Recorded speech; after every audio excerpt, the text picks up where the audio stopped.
ನಮಸ್ಕಾರ ಬಂಧುಗಳೇ, digital book Kannada YouTube ಚಾನಲ್ಗೆ ಸ್ವಾಗತ ಸುಸ್ವಾಗತ. ಗಗನ ಮುಟ್ಟುವಂತೆ ಮೊಳಗಿದ್ದವು ಶ್ರೀವಾರಿಯ ಆನಂದ ನಿಲಯದ ಆ 2 ಗಂಟೆಗಳು. ಆದರೆ ಆ 2 ಗಂಟೆಗಳು ಅಷ್ಟೊಂದು ಸದ್ದು ಮಾಡಿದ್ದಾದ್ರೂ ಯಾಕೆ? ಅದು ಕೂಡ ಇಡೀ ತಿರುಮಲವೇ ಕಿವಿ ಮುಚ್ಚಿಕೊಳ್ಳುವಂತೆ, ಅದು ಕೂಡ ನಡುರಾತ್ರಿಯಲ್ಲಿ. ಈ ಪ್ರಶ್ನೆ ಅಂದು ಜಿಲ್ಲಾ ಭಕ್ತರನ್ನ ಕಾಡಿತ್ತು. ಬಾಗಿಲು ತೆರೆದ್ರೆ ಉತ್ತರ ಸಿಗಬಹುದಾ ಅನ್ನೋ ಪರಸ್ಪರ ಮುಖ ನೋಡ್ಕೊಂಡಿದ್ರು ಅಲ್ಲಿದ್ದವರು. ಆದ್ರೆ ಇದು ಸಾಧ್ಯವಿಲ್ಲದ ಮಾತು ಬಿಡಿ ಅಂತ ಸುಮ್ಮನಾಗಿದ್ರು. ಯಾಕಂದ್ರೆ ಒಂದು ಸಾರಿ ಶಯನ ಸೇವೆ ಮುಗಿದು ಬಾಗಿಲು ಮುಚ್ಚಿದ್ರೆ ಮತ್ತೆ ತಿಮ್ಮಪ್ಪನ ಬಾಗಿಲು ತೆರೆಯೋದು ಸುಪ್ರಭಾತದ ಸೇವೆಗೆನೆ. ಹಾಗಿದ್ದ ಮೇಲೆ ಆ ರಾತ್ರಿ ತಿರುಮಲದಲ್ಲಿ ನಡೆದಿದ್ದಾದ್ರೂ ಏನು ಅನ್ನೋದನ್ನ ಸಂಪೂರ್ಣವಾಗಿ ಈ ವಿಡಿಯೋದಲ್ಲಿ ಹೇಳಿಕೊಡ್ತೀವಿ.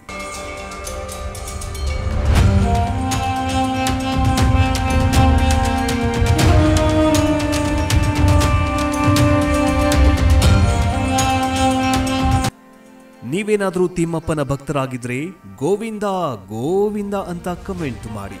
ಬನ್ನಿ ವಿಡಿಯೋವನ್ನ ಶುರು ಮಾಡೋಣ. ಅದೊಂದು ಕರಾಳ ವರ್ಷ.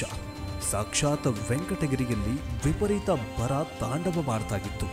ಹನಿ ನೀರಿಗೂ ತಾತ್ವಾರ ಎದುರಾಗಿತ್ತು. ಭಕ್ತರ ಮಾತು ಬಿಡಿ, ಸ್ವಾಮಿಯ ಸೇವೆಗೂ ಕೂಡ ನೀರಿಲ್ಲದ ಸಮಯ ಒಂದು ದಿನ ಇತ್ತು. ಅಂತಹದೊಂದು ಅತಿರೇಕ ಘನಘೋರ ಪರಿಸ್ಥಿತಿಯನ್ನ ಎದುರಿಸ್ತಾ ಇತ್ತು ತಿರುಪತಿ ದೇವಸ್ಥಾನ. ಇದಾಗಿದ್ದು 1979ರಲ್ಲಿ. ಬರೋಬ್ಬರಿ 45 ವರ್ಷಗಳ ಹಿಂದೆ ಬೆಟ್ಟದಲ್ಲಿನ ಜಲ ಮೂಲವೆಲ್ಲವೂ ಕೂಡ ಬತ್ತಿ ಹೋಗೋದಕ್ಕೆ ಪ್ರಾರಂಭ ಮಾಡಿದ್ವು. ಇಂಥ ಸಂದರ್ಭದಲ್ಲಿ ಆಡಳಿತ ಮಂಡಳಿ ಎಲ್ಲವನ್ನ ಶ್ರೀವಾರಿಯ ಮೇಲೆ ಹಾಕಿ ಮುಂದೆ ಸಾಗ್ತಾ ಇತ್ತು. ಇದೇ ನಂಬಿಕೆಯ ಮೇಲೆ ವೇದ ಆಗಮಿಕರ ಮೊರೆ ಹೋಯಿತು ಆಡಳಿತ ಮಂಡಳಿ. ಆಗ ಅಂದಿನ ಸಮಸ್ಯೆಯನ್ನ ಗಂಭೀರವಾಗಿ ಅಭ್ಯಾಸ ಮಾಡಿದ ವೇದ ಆಗಮಿಕರು ವರುಣ ಯಾಗ ಮತ್ತು ವರುಣ ಜಪವನ್ನ ಪರಿಹಾರವಾಗಿ ಸೂಚಿಸ್ತಾರೆ. ಆಗ ಟಿಟಿಡಿಯ ಸಿಬ್ಬಂದಿ ಈ ಯಾಗವನ್ನ ನೀವೇ ಮಾಡಿಸಬೇಕು ಅಂತ ಮನವಿ ಮಾಡಿಕೊಡ್ತಾರೆ. ಆದರೆ ಟಿಟಿಡಿ ಯಾರ ಬಳಿ ಪರಿಹಾರವನ್ನ ಕೇಳೋದಕ್ಕೆ ಹೋಗಿತ್ತೋ ಅವರ ವಯಸ್ಸು ಆಗ 98 ವರ್ಷ ಆಗಿತ್ತು. ಹೀಗಾಗಿ ಆಡಳಿತ ಮಂಡಳಿಯ ಮನವಿಯನ್ನ ತಿರಸ್ಕಾರ ಮಾಡ್ತಾರೆ ಆ ಒಂದು ಪುರೋಹಿತರು. ಬಿಕಾಸ್ ಅವರಿಗೆ 98 ವರ್ಷ ಆಗಿತ್ತು. ಸದ್ಯ ನನ್ನಿಂದ ಇದು ಸಾಧ್ಯವಿಲ್ಲ, ನೀವು ಒಂದು ಜಾಗಕ್ಕೆ ಹೋಗಿ ನಾನೊಂದು ವಿಳಾಸ ಕೊಡ್ತೇನೆ, ಅಲ್ಲಿ ಹೋಗಿ ನೀವು ಕೇಳಿದ್ರೆ ನಿಮ್ಮ ಸಮಸ್ಯೆಗೆ ಪರಿಹಾರ ಸಿಗತ್ತೆ ಅಂತ ಆ ಪಂಡಿತರು ಹೇಳ್ತಾರೆ. ಪಂಡಿತರ ಸಲಹೆ ಮೇರೆಗೆ ಅವರು ಕೊಟ್ಟಂತಹ ವಿಳಾಸವನ್ನ ತೆಗೆದುಕೊಂಡು ಹೊರಟಾಗ ಸಂಬಂಧಪಟ್ಟವರು ಸಿಕ್ಕರು. ಪರಿಹಾರ ಕ್ರಮಗಳ ಬಗ್ಗೆ ಮಾತುಕತೆಗಳು ಕೂಡ ಆಗತ್ತೆ. ಮಾತುಕತೆಗಳ ಬಳಿಕ ಸಿದ್ಧತೆಗಳು ಕೂಡ ನಡೆಯುತ್ತೆ. ವರುಣ ಹೋಮಕ್ಕೆ ಸಕಲ ಸಿದ್ಧತೆಗಳು ಶುರುವಾಗತ್ತೆ. ತಿರುಪತಿ ಬೆಟ್ಟದ ಮೇಲೆ ವರುಣ ಯಾಗಕ್ಕೆ ಮುಹೂರ್ತ ಕೂಡ ಫಿಕ್ಸ್ ಆಯಿತು. ಆದರೆ ಅದೇನು ದುರಾದೃಷ್ಟವೋ ಏನೋ, ಆ ಮುಹೂರ್ತದಲ್ಲಿ ನೆರವೇರಬೇಕಾಗಿದ್ದ ಹೋಮದ ನೇತೃತ್ವ ವಹಿಸಿದ್ದ ಆಗಮಿಕ ಅಂದ್ರೆ ಪಂಡಿತರು ಆರೋಗ್ಯದಲ್ಲಿ ಏರುಪೇರಾಗತ್ತೆ. ಹೀಗಾಗಿ ಇನ್ನೊಂದು ಮುಹೂರ್ತವನ್ನ ನಿಗದಿ ಮಾಡಲಾಗತ್ತೆ. ಆದರೆ ಆಗ್ಲೂ ಕೂಡ ಅಡ್ಡಿಯಾತಂಕಗಳು ತಲೆದೂರಿದ್ವು. ಯಾಗ ಮಾಡಲಾಗ್ತಾನೆ ಇರಲಿಲ್ಲ. ಬರ ಅನ್ನೋದು ಬರ ಸಿಡಿಲಿನಂತೆ ಬಂದೊದಗಿತ್ತು. ಇನ್ನೊಂದು ವಾರ ಕಳೆದ್ರೆ ಸ್ವಾಮಿಯ ಅಭಿಷೇಕಕ್ಕೂ ಕೂಡ ನೀರಿಲ್ಲದ ಪರಿಸ್ಥಿತಿ ನಿರ್ಮಾಣವಾಗುತ್ತೆ. ವಿಚಾರ ತಿಳಿದು ಮುಹೂರ್ತವನ್ನ ನಿಗದಿ ಮಾಡಿದ್ದ ಪಂಡಿತರೇ ಸ್ಥಳಕ್ಕೆ ಧಾವಿಸ್ತಾರೆ. ಭಕ್ತರ ಸಂದಣಿ ತಗ್ಗುವ ಸಮಯದವರೆಗೂ ಕಾಯ್ತಾರೆ. ಗುಡಿಯ ಬಾಗಿಲು ಹಾಕುವ ಮುನ್ನ ಶ್ರೀವಾರಿಯ ಮುಂದೆ ಕುಳಿತರು. ಏನಿ ಪರೀಕ್ಷೆ?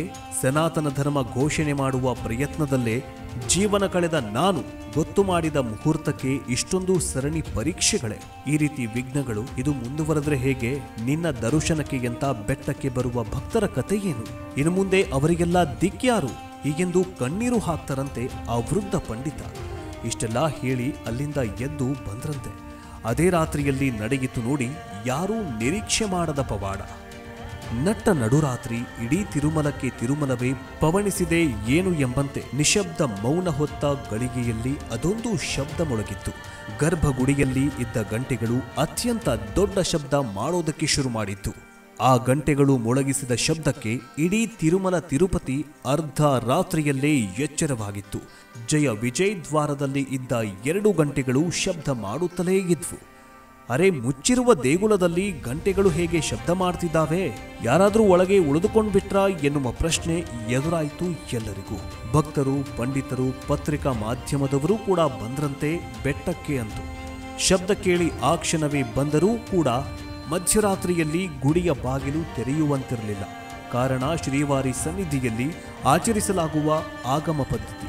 ಮಮ್ಮಿ ಶಮನ ಸೇವೆ ಆದಮೇಲೆ ಮತ್ತೆ ಬಾಗಿಲು ತೆರೆಯೋದು ಮರುದಿನವೇ ಸುಪ್ರಭಾತದ ಸೇವೆಯ ಸಮಯದಲ್ಲಿ. ಹೀಗಾಗಿ ಸುಪ್ರಭಾತ ಸೇವೆ ಆಗುವವರೆಗೂ ಎಲ್ಲರೂ ಕೂಡ ಕಾದಿದ್ರು. ಮಧ್ಯರಾತ್ರಿ ಕಳೆದು ಪ್ರಾತಃ ಕಾಲ ಆಗುತ್ತಲೇ ಗುಡಿಯ ಬಾಗಿಲು ತೆರೆದು ಇಂಚಿಂಚು ಶೋಧ ನಡೆಸಿದ್ರು. ಅಲ್ಲಿ ಯಾವ ನರಪಿಳ್ಳೆಯೂ ಕೂಡ ಇರಲಿಲ್ಲ. ಆದರೂ ರಾತ್ರಿ ಮಾತ್ರ ಅಷ್ಟು ಜೋರಾಗಿ ಗಂಟೆ ಬಾರಿಸೋದಕ್ಕೆ ಶುರುವಾಗಿತ್ತು. ಇದು ಎಲ್ಲರ ಅಚ್ಚರಿಗೆ ಕಾರಣವಾಗಿತ್ತು. ಯಾರೂ ಇಲ್ಲದ ಗುಡಿಯಲ್ಲಿ ಗಂಟೆ ಬಾರಿಸಿದೆ ಎಂದ ಮೇಲೆ ಇದು ಭಗವಂತನ ಕೆಲಸ ಅಂತ ನಂಬಲಾಯಿತು. ಬಹು ಆಯಾಮದ ಮಾತುಗಳು ಶುರುವಾಗುತ್ತೆ. ಬಹುಶಃ ವೃದ್ಧ ಪಂಡಿತರು ಬಂದು ಸ್ವಾಮಿಯ ಬಳಿ ಕೇಳಿದ್ರಲ್ಲ, ಅವರ ಮನವಿಗೆ ಸ್ಪಂದಿಸಿದ್ದಾನೆ ಎನ್ನು ಭಗವಂತ. ನಾಳಿಗೆ ಯಾತಕ್ಕೆ ಸೂಕ್ತ ಮುಹೂರ್ತ ಅನ್ನೋದು ಸ್ವಾಮಿಯ ಸೂಚನೆ ಇರಬಹುದು ಏನು. ಹೀಗಂತ ಒಂದು ಒಮ್ಮತದ ನಿರ್ಧಾರಕ್ಕೆ ಬರಲಾಯಿತು. ಅಂದು ತರಾತುರಿಯಲ್ಲಿ ವರುಣ ಯಾಗಕ್ಕೆ ಸಿದ್ಧತೆಯನ್ನ ಮಾಡಿಕೊಳ್ಳೋದಕ್ಕೆ ಶುರು ಮಾಡಿದ್ರು.